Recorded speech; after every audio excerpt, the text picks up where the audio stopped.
Hi, Spinal Podcast here. My name is Maisa. I'm going to be your host today.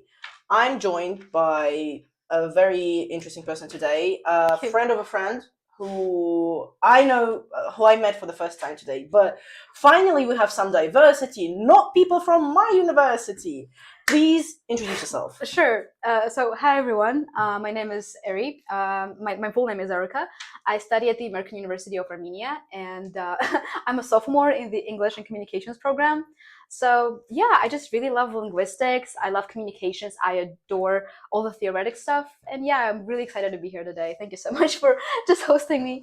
Yeah, I was asked if you could join us, and then I was like, yeah, sure, why not? Because it's been on my mind for so long. Like, I really want to join a podcast and just talk. I really love talking. Yeah, you can never stop me from yapping for hours and hours. Yapping forever. Yapping forever. So, first of all, for how long have you been learning English? Okay, so I've been learning English since I was 4 years old. I'm 18 right now. This also comes because my mom is an English teacher. She has her own center where she teaches, and she kind of tried to merge me in English. I would study with kids, and then she was like, let's try reading a book. And that book was like a fantasy book for kids. And my mom had a very strict approach where you would read and you had to write all the words out, and then you would remember all of those. And it was a very interesting book. So it just, and simultaneously, it was like the beginning of internet being so popularized. So I had complete, I don't know, a bubble of English in my life at the time. There were also cartoons that I really liked, but there wasn't any Russian voiceovers, so I had to watch those.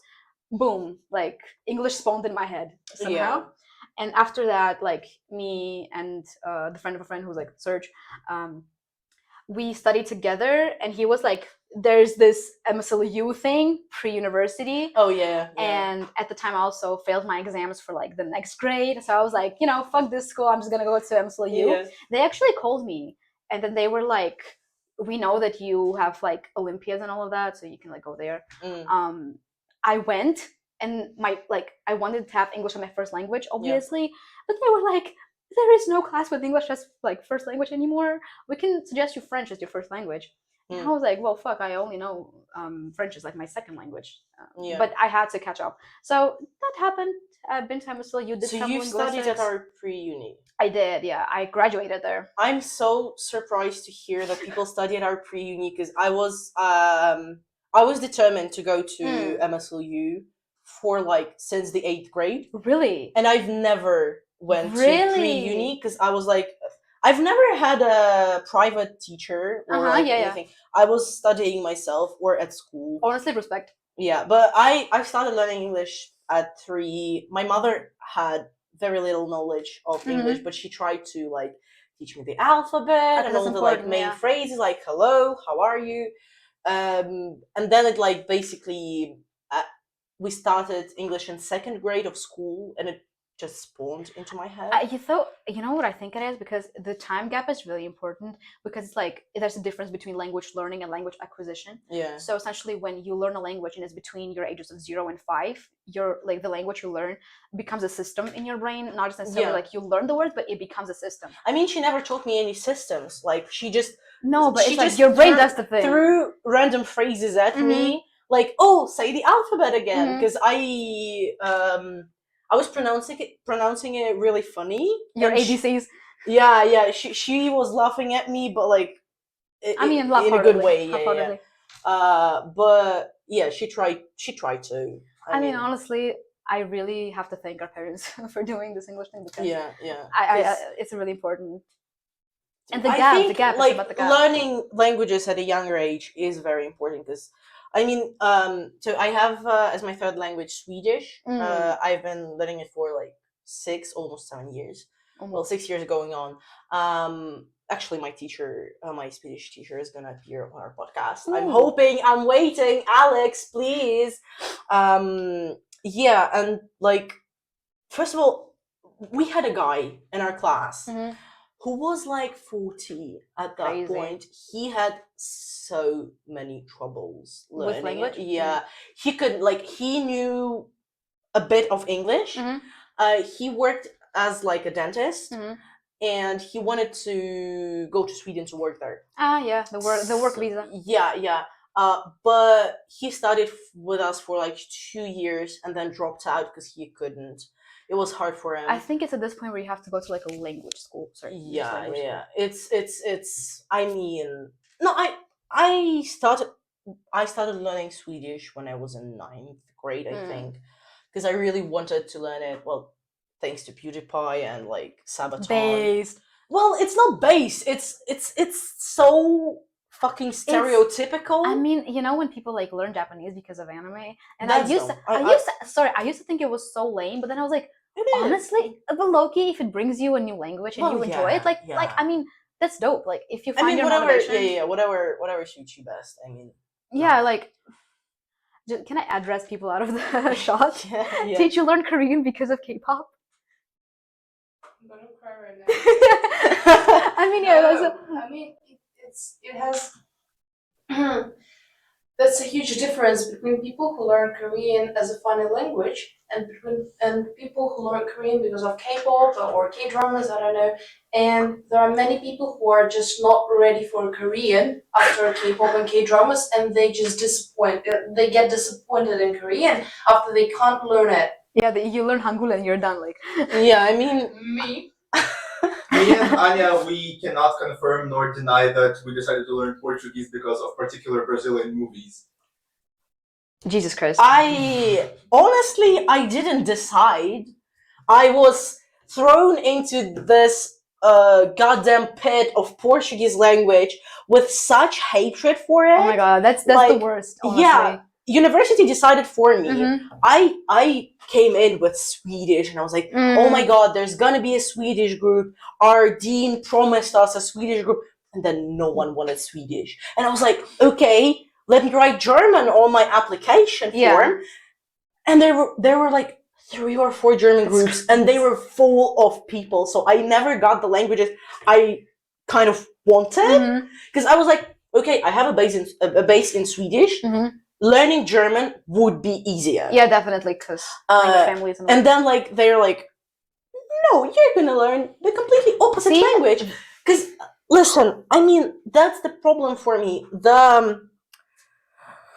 So Swedish is the language of verbs, basically. Like everything is based on verbs, on doing something. Yes, and then Portuguese with their adjectives and nouns. Oh my god. I mean, no hate to Portuguese. I love Portuguese. I've been learning it for like 5 years going on. But when you hate I hated the what are they called? Roman languages, like Roman family. The Europeans especially, but like the Roman languages are like the outcome of the Indo-European family. Yeah. So it's 12 languages. So but I hated Spanish and Portuguese because first of all, so open. Like I mean, the sounds are really open. Although right now I can argue that because like a lot of nasals. In Portuguese, I think. But in Portuguese. Spanish, the N with the tilde. I never know what that means. I never see someone like, I just read it says Oh, so it's like a yes, your glottis goes yeah. So we have a lot of nasal vowels. That's wonderful. These are so interesting though, like just phonetically. Nasal vowels help me to explain to a Brazilian guy how you pronounce cheese in Russian. Oh. Because there is a word that can help explain it. So honestly, Russian has a very interesting phonetic system because when we have the word like sir, we have the u sound in it. Yeah, and it's like even in IPA, the sound that they put for u is not the exact sound of u. Yeah, and you have to strictly modify. Like this is a dark velarized e sound, but like it changes so much based on its like surroundings. We had that in our conlang. And it was like the only letter that the English didn't have. So we just had to like write a whole section on how we define the sound and how like we define how it's pronounced in different kind of situations.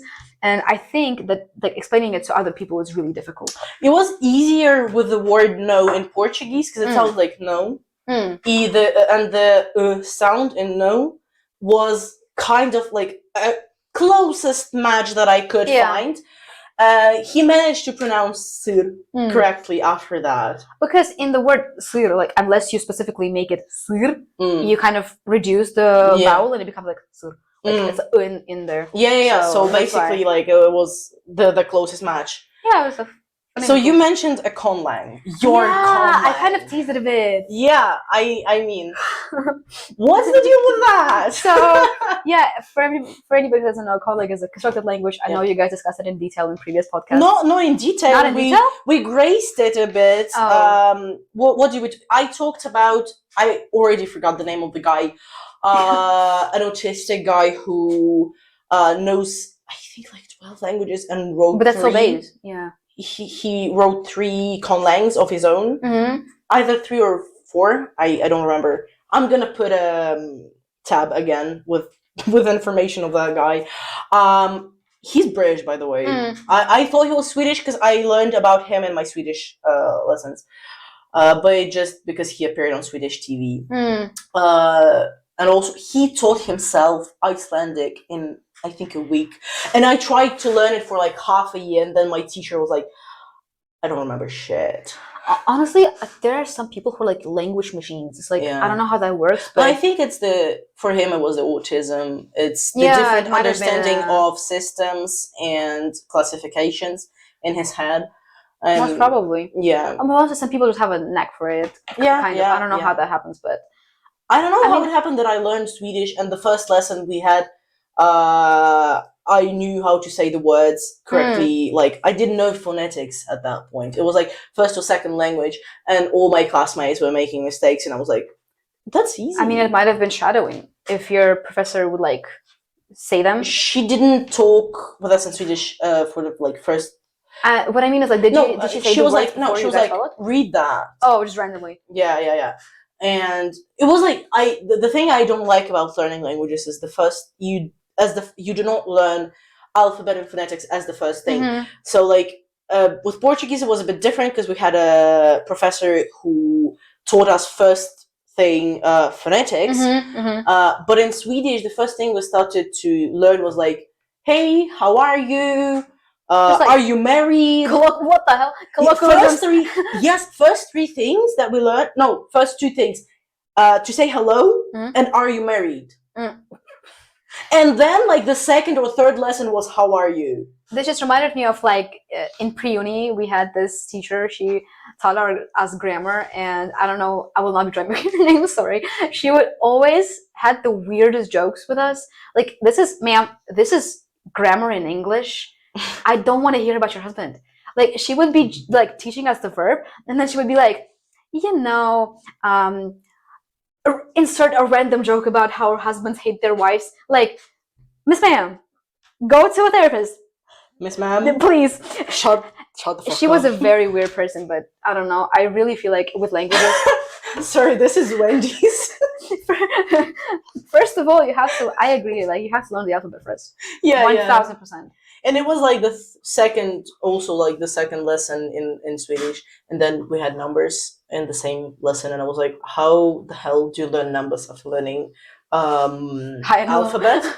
Like, but honestly, Swedish is not that hard. Like Swedish 200 years ago may be hard, but Swedish nowadays, it's like English, but like a bit harder. I'm gonna be honest. I think of Swedish in my head as like the IKEA language. Oh my god! My teacher had a whole segment on Instagram of going to IKEA and reading the names. Isn't that genius? Translating them, because like some of the words mean absolute shit. Like there is a structure, a system to how they name these things. So like mostly it's things connected to nature, places, or animals. But there are like towels that have a name, or I don't remember. I think it was towels that have a name that means trash. Or like don't buy this towel. Yeah, but like it's funny because I think it's like an inside joke of the people who name things in IKEA. When I imagine like Swedish, aside from it being the IKEA language, I think the closest thing in my head is like Old English. just because my head goes to this, like, sound-wise. What do you think it sounds like? Wait. I have no idea how it sounds like. Like, genuinely, I have no clue. And, like, that's the only thing when I hear of it, because I know that it's not languages at all. Herregud, det är så ledsen. It does sound similar, though. Have you read Beowulf? No, of course not. I found that shit. I read Beowulf. Why? Because I had English literature. So? And we were like forced to read Beowulf. Why are you looking at me so judging? My best friend is looking at me so judgingly. It does that. Is it at me? No, at me. Yeah. Why? Because you haven't even read those yet. Beowulf, you mean? Listen. Go to hell. Listen, Beowulf is a torture. It's like genuinely you have to torture yourself if you read it in the original. You can read translations. There's two. There's like one by Tolkien, the one by the other guy. I have no idea who that is. And it's like it's a horrible thing to read because it essentially follows this literature technique that's called media res. Is when the story starts so abruptly. It's just like, by the way, there was this guy, and then this happened. That's cool though. I like it, but in Old English, it's just atrocious because you have no context of what's happening. And they also have this thing where they add compound words. So without translation, it's like reading a Bible in Old Slavic, I think, similar to this experience. Oh, do you mean like Church Slavonic? Yeah. Yeah, oh my god. We talked about Church Slavonic for a bit.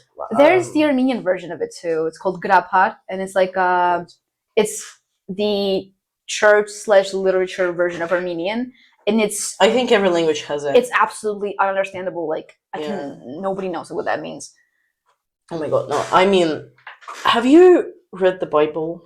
Yes, whole thing? The whole thing, multiple times in multiple languages. I have been extremely religious my entire life until I actually got to uni, and I took a couple of courses which like opened my eyes. She's shaming me right now. I'm not at all. She is. I am Armenian. I've read 44 chapters on the Bible. Like the beginning. What is it the called? Old Sapiens? Yeah. And I was like, after the 44th, I was like. I honestly get you. Yes, we're not doing that. No, it's more than 2,000 pages. I'm literally not doing that again. If you you mean the whole thing? You mean including the Gospels? Okay. Yeah. Listen, I have had this phase where I, for certain reasons in my life, I've had this phase where I went like extremely religious, Christianity-wise, because I'm Armenian also, but I was like Protestant. So I've read like different versions of the Bible because there was one excerpt in the Bible that really bothered me, and I wanted to know if it's the same in all versions of the Bible. To which I later got to know that like there were some mistranslations and misinterpretations and whatnot. So there was that, but like I went to uni and we took a couple of courses, mostly about like.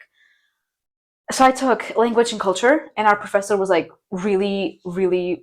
Dr. Santafyan, thank you so much for being this person for me.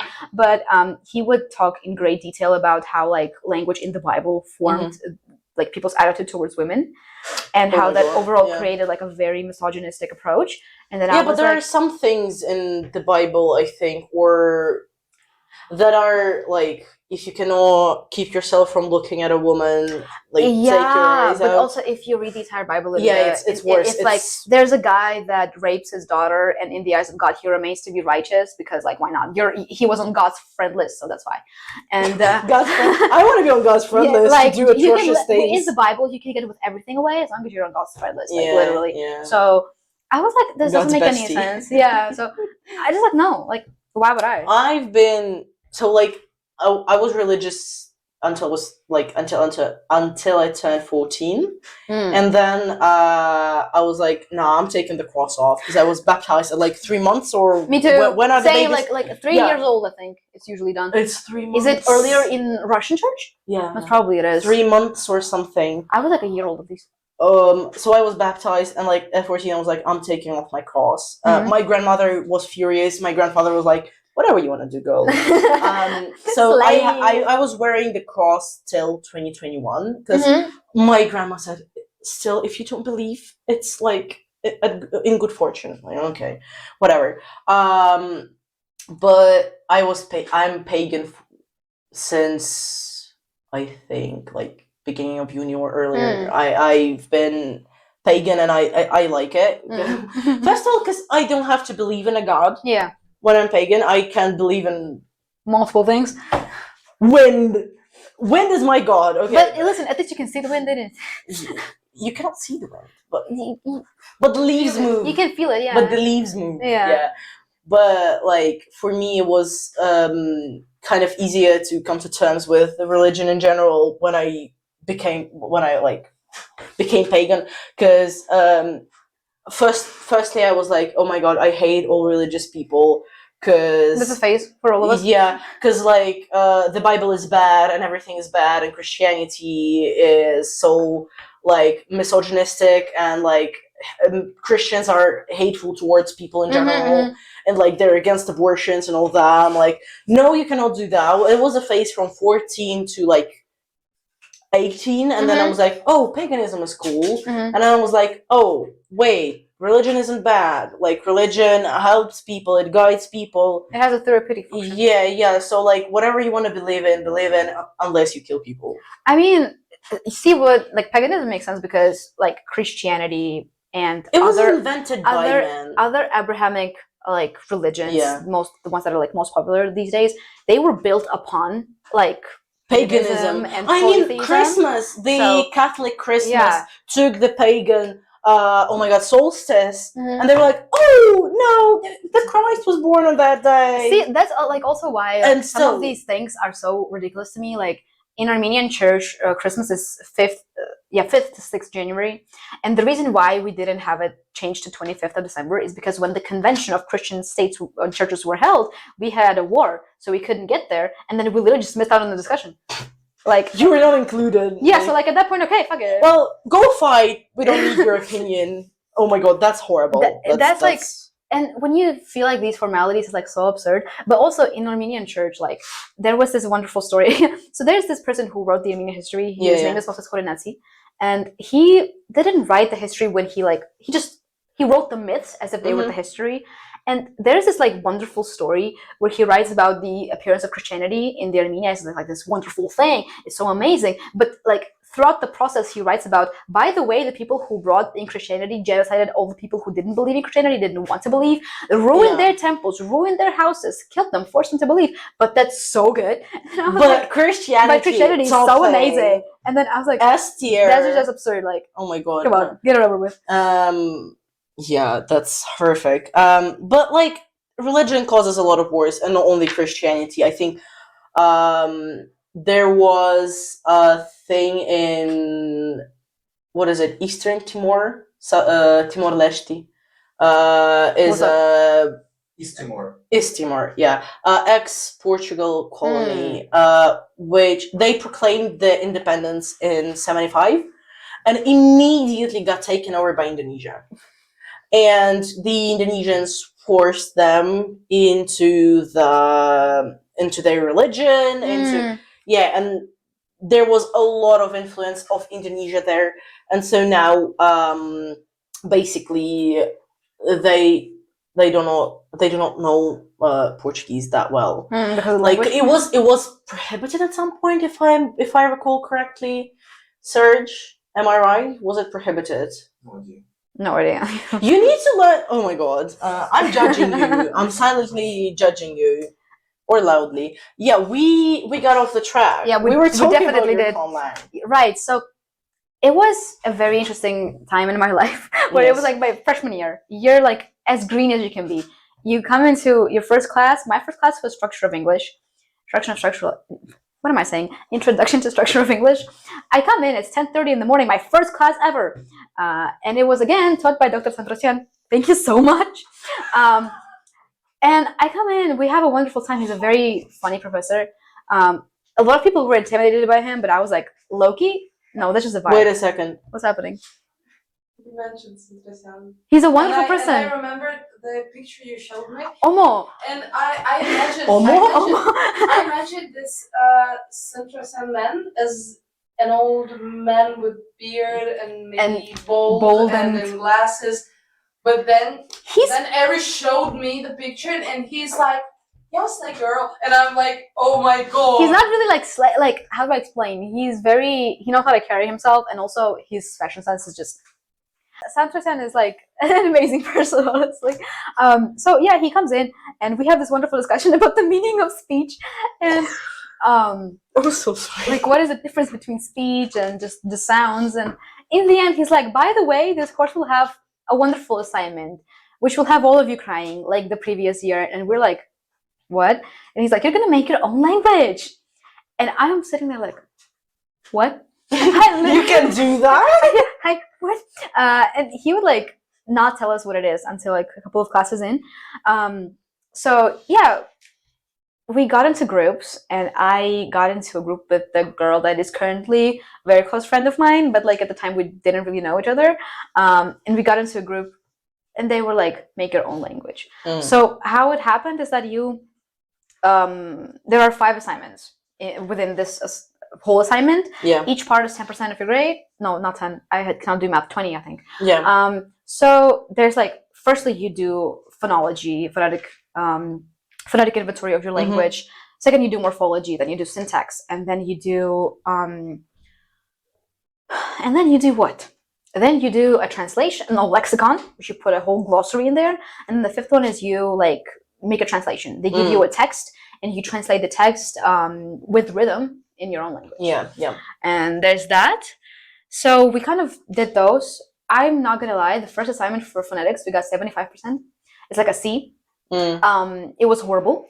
Like we submitted a Microsoft Word document, we got it back, and it was like almost entirely red with the comments of, this is super fluid, why would you put this in here?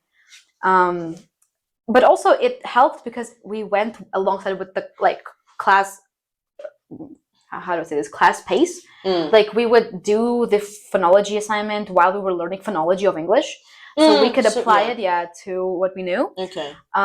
Like phonetics, I want to talk about it more because it was disgustingly difficult. It was extremely difficult. To the point where like you have to sit down, you have to imagine all of your sounds. It's not like that bad, but like after you're done with choosing your sounds, you have to describe the phonemic rules, the phonological processes, the phonotactics, which is like where can a sound be positioned. For example, like we had a sound "ui," right, and we like made sure that it cannot be word final, it can only be word initial, or like essentially word final is like when it's at the end of the word, word initial when it's the beginning of the word.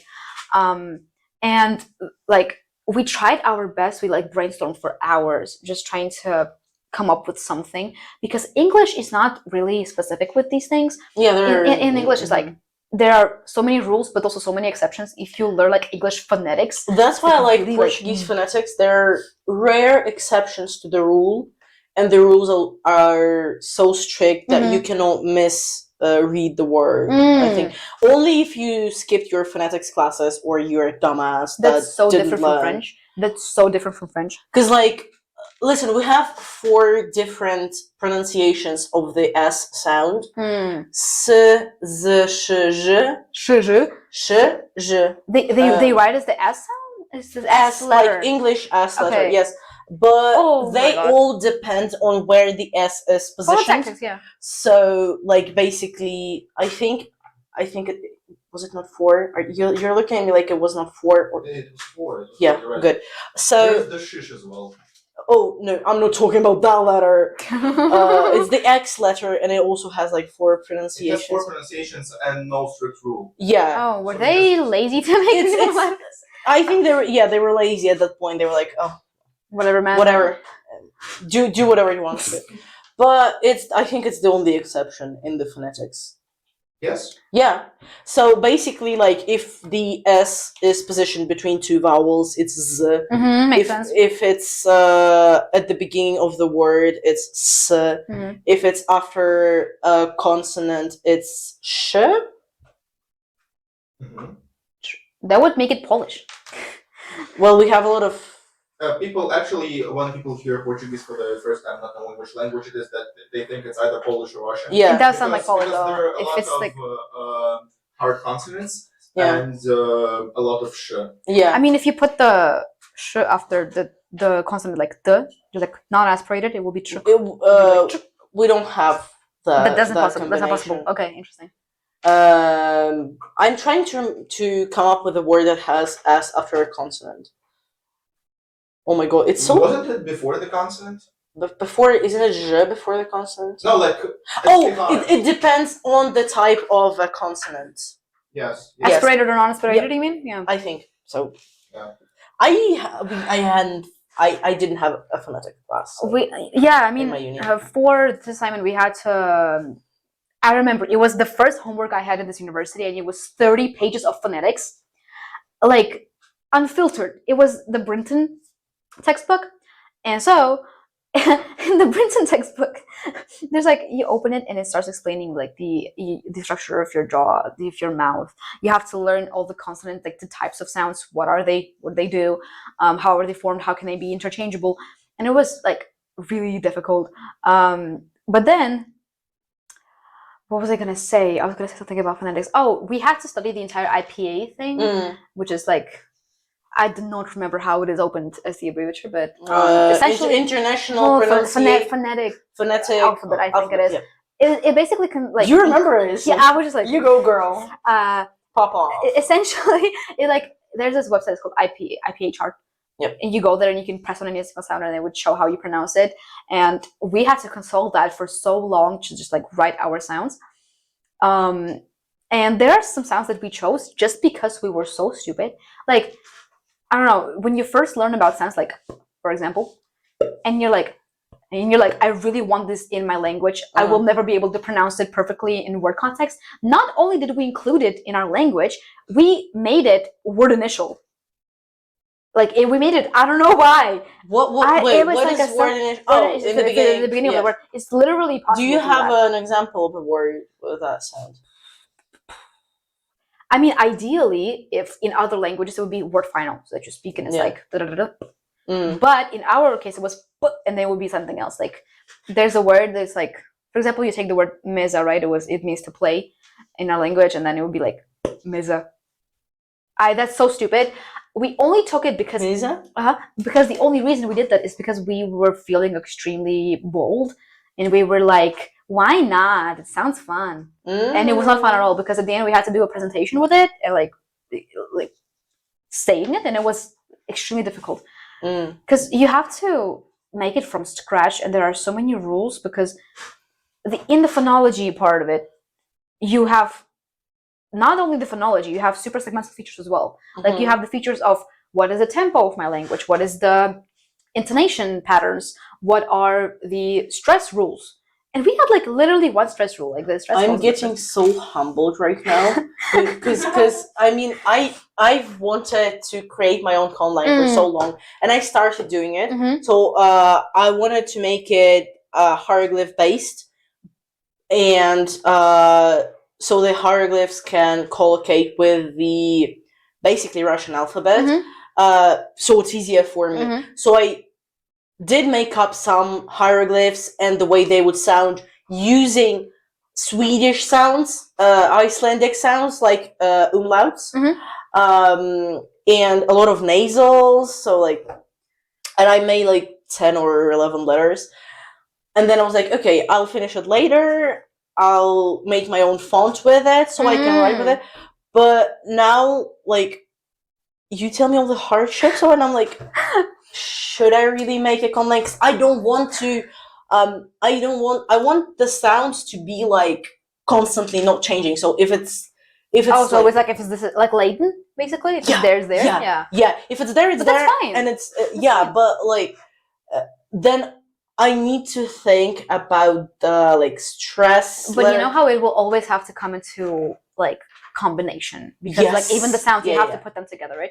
Like in French, if I wrote a couple of words with the letters I made and a couple of names translated, like transliterated, well, basically. So it was okay, because I didn't have like such hard like such complex sounds, so it wouldn't match.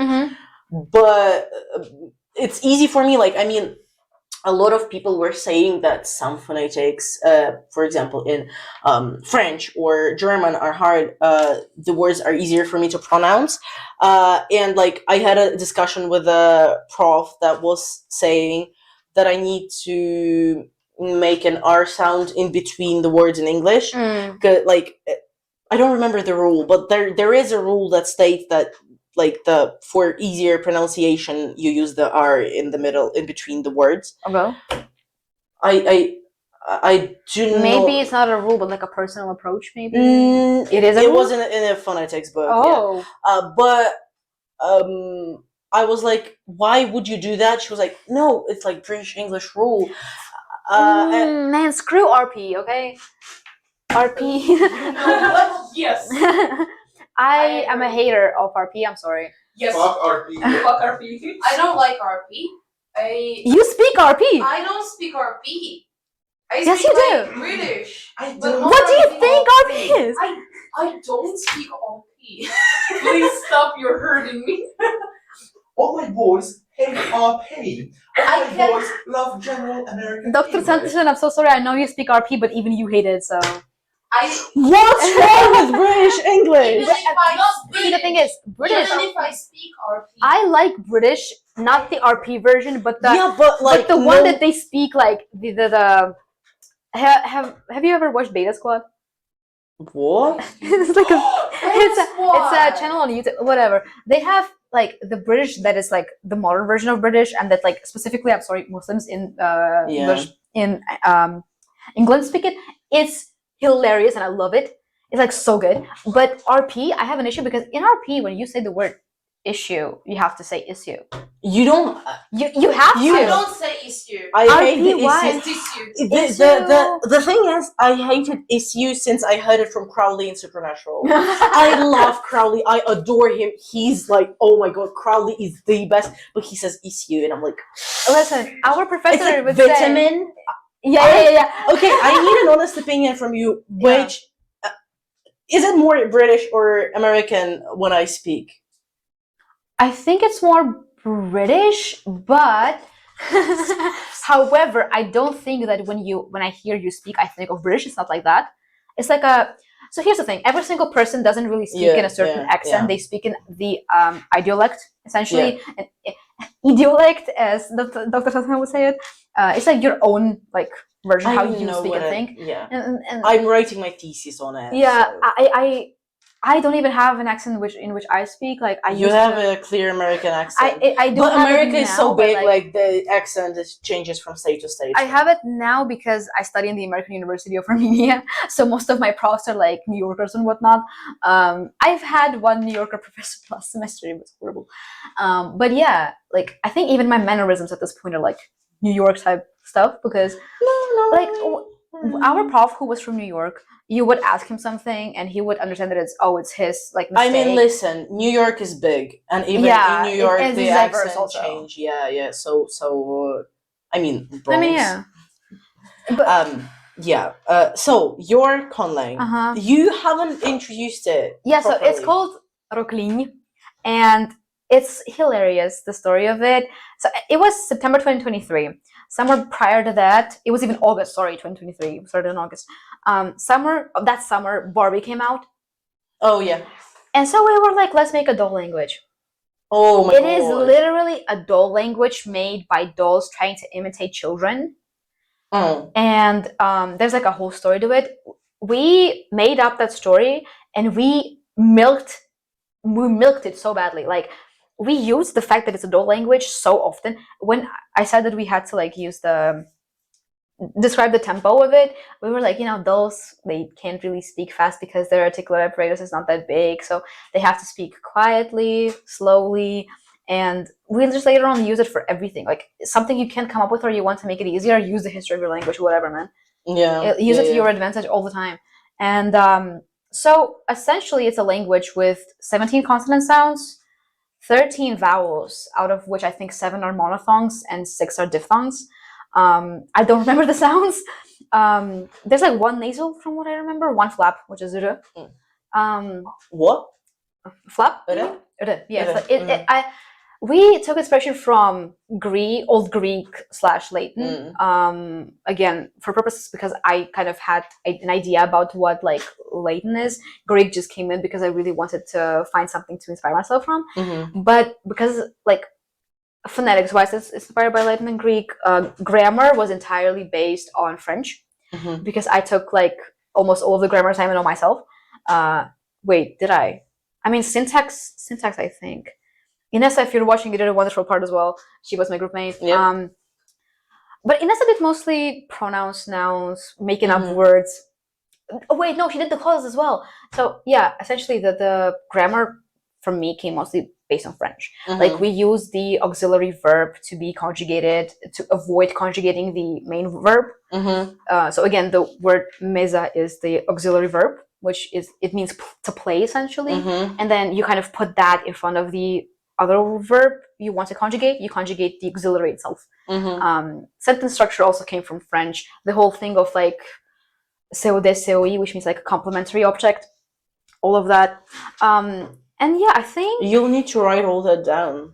So all these words. I will. I'm gonna be asking you. I will. Yeah. There's a documents for this also. Like, oh my god, no, I'm not opening that. That's like a Pandora box. Serge DM'd me. I was like in my first semester this year. He DMs me and he goes, I have to make like what was it a presentation? Something something like presentation was on conlang. On conlang. Send me your conlang. I was like, okay. I sent him the link and I thought it was the end of it. And then he just asked questions. I'm like, you think I remember? You think I know? You should. It's your conlang. I mean, yeah. So can you like say a sentence? I cannot. I can read it. If you let me open it, sure. I mean, I'm not asking you to fucking speak your language here like fluently. I mean, it was invented by you. It doesn't mean that you. And I forgot everything. It doesn't mean that you like know it by heart. Okay, let me try. You know how many poems I wrote? I don't remember a single one of them. I mean, just to let you know how this looks like this. You write an IPA, the entire thing, so you have to read. But do you have it in like video version? Yeah, not the IPA. I have the version of how we say some words. Oh, okay. So if I write some words on, like, I will need to put in the IPA. Yes, because cool. Because you cannot really like differentiate the sounds. If you write it in, it would be. But do you have letters like as letters? No, because you don't have an alphabet. We use the IPA and we base it on this like the. Okay. I don't remember the word. We base it on the English alphabet. Okay. Yeah. Sure. Oh my lord! Why would I do this to myself? Wait, I need to rehearse in my head. I mean, the conlangs are an interesting. Okay, let me try. Atula makyosh gruash ti kalil gripran. It sounds like Armenian. Does it? No, it doesn't. It sounds like some. So that Eastern language. That just generally. What I just said was The Two Learned Men by Khalil Gibran, which is a poem in English. Oh, so I read the name of it in the author. Okay. I don't. It's really difficult to read this. Sorry. Okay. Atumezet. What the hell is this? Okay, shagai auren. Like it sounds like this. Oh my god, that sounds really cool. It did in the end, but when just starting out, we were like, what are we? I mean, I remember the only letter I had, the only letter I could remember from my conlang was which is the A sound, basically. You know what's the thing? When you're just starting out with your phonetics and you choose the sounds, you don't think ahead. You don't know that you will have to make some of these sounds a whole separate morpheme. Because initial words might sound okay in their like normal form or infinitive form, but when you add morphemes to them, which you eventually will, because you need derivational morphemes that will change the part of speech, like you need a nominalizer, a verbalizer, a negative like thing. And like, for example, the word gru in our language means a woman. So when you have to add a sh to it to make it a man. Because grush. Because it's like sounds like pear in Russian. we had to. Because it's a dual language and we were inspired by Barbie. Our language has a grammatical gender, like feminine and masculine, but the feminine is like prevalent. Prevalent, and that's why like male invisibility is also a thing. So it was stuff like that. And I think the most important part for me was reading everything that my groupmates did, because the second you miss out on what they did with their part and you write your own and it starts contradicting, you're cooked. Like I did grammatical like case. And my friend did like. You have cases in your. We have cases. Oh my god! No, never, never. No. We had 6 cases. We actually had 6 cases. Girl, at least use 4. We had cases, and we had 1 case that isn't present even like in Russian or in English. The vocative case. Yeah. So we had that. that one. I have no idea why we did that. I mean, that was a part of the Because hey assignment. Barbie, hey Ken, yeah. We wrote that. I wrote that when I had a fever of like 39, and I was dying with a very acute angina, and I was That's like, I still need to writing submit shit things. when you have a fever of 39 is the like. It's A-way core because our university doesn't have excused absences. So you, even if you're sick, it's on you. You study at a stupid university. I'm sorry. I do, yeah. Yeah. We just had the registration season, by the way, when we have to register for our classes. Lord knows. I just had I came here last night. I was bawling my eyes out because of me having a huge conflict with my registrar. And I don't know. It's like I love my university because it creates a very nice community, and like I love going there, honestly. But the people who stand in the administration, what are you thinking? Like I don't understand. Because genuinely, I had an acute angina, and not a single day of what I missed was excused. Yeah. And attendance really matters. Like if you don't. For example, say we have our grades on our grade book, yeah? I skip a class and my attendance goes from 100 to like 92. Like that's insanity. That's insanity. I mean, like we have some of the profs that do shit like that. Like you cannot miss more than like 2 lectures. Because if you miss more than 2, you need to pass an exam. Yeah, sir told me that. Yeah. And that's stupid because like you guys have you can be sick for 2 days a year. That's dumb. Like that's dumb. Honestly, straight up. It's how the labor system works in the US. Like, what do you mean I have a certain amount of days that I can be sick? Sorry. Yes, I mean I cannot control the time. Literally, I'm sick. I have like multiple chronic illnesses. So at some point when I had to take a break, I would like email my professors and be like, "I'm sorry, I would not be going out to university because." Everything is flaring up and I'm suffering and I can't do it. Like, I'm sorry. It hurts to live. Yeah, it does. Like I had a prof, like she came up to me, my literature professor, I love her, and she was like, "If you need to take a break, I'm saying this not as your teacher but as your friend. Take a break and just don't come to uni. I will like excuse you." Yeah. I mean, that's good. Like, so the conlang, it was a torture. It genuinely was a torture. But we left like. I do this thing where I really love when freshmen come in, and all of my assignments that I did my freshman year, I save them on a separate drive, and I just give it to them, and I like give commentary on how you do it. I mean, I give out a lot of quizzes. Yeah, quizzes. That's base. My notes. I think my Latin notes are all over the university because I made like these like really. Comprehensible oh my god, what do you call fucking hell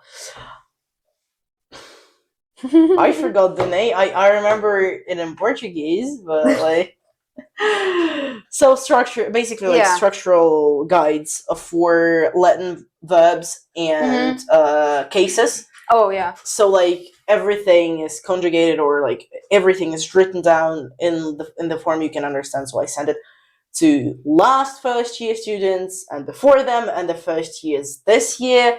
Everyone gets this thing because also like the text for Latin that I had, like a lot of stuff is passed around. Yeah, my conlang went around the freshmen so much. If you ever mention Latin again, I'm gonna kill myself. Latin.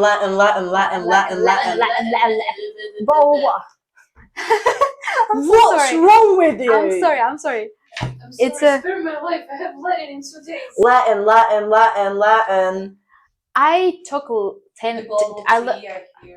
I took 2 years of Latin, and it was all things glottal. I think it was him who said we should have named our podcast "All Things Glottal." Absolutely never. Yeah, I mean, I guess it would have been coming out in a different version of YouTube then. Why? You've always been like this, you know? Bro, you good?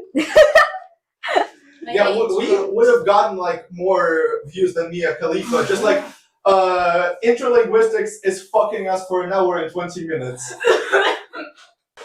Linguistics. Linguistics. If you want to do a conlang, don't watch the YouTube tutorials. They will never help you. Go to Reddit. On Reddit, go to r/conlangs and read there. Like, people will help you. The best advice is to listen to Etymology Nerd. Yes. I love him so much. And like, I don't know, each of his videos has been saved in my Instagram. We've mentioned him already. I mean, yeah. I love his videos so much. I love him. He's so stupidly smart. He's so like his doctor thesis being on dialects and the difference between a dialect and a whole language is like it's perfect. The topic is perfect to me. I love the topic as well. Like I love linguistics. Sorry. Me too, but I have no idea what that is. my degree being literally linguist translator. It's fine. It's fine. Yeah. I mean, on that note, I think we can finish our podcast. Like, stop here. Thank you so much for hosting me once again. You're welcome. Thank you for being here. Thank you for reaching out. I mean, that was one of the most like interesting things we've talked about because I could yap and yap. For sure. I had so much to say as well. I thought we've been recording for more than an hour. Minutes. No, I thought we've been recording for more than an hour because I was like, it's like a 2 hours point already. But yeah, please don't forget to subscribe, leave a like, listen to the podcast. Subscribe to our Telegram channel, YouTube channel, our Yandex Music. Please do that if you want us to make our merch. Please share the podcast with your friends, and we'll see you when we see you. Whenever we see you. Bye.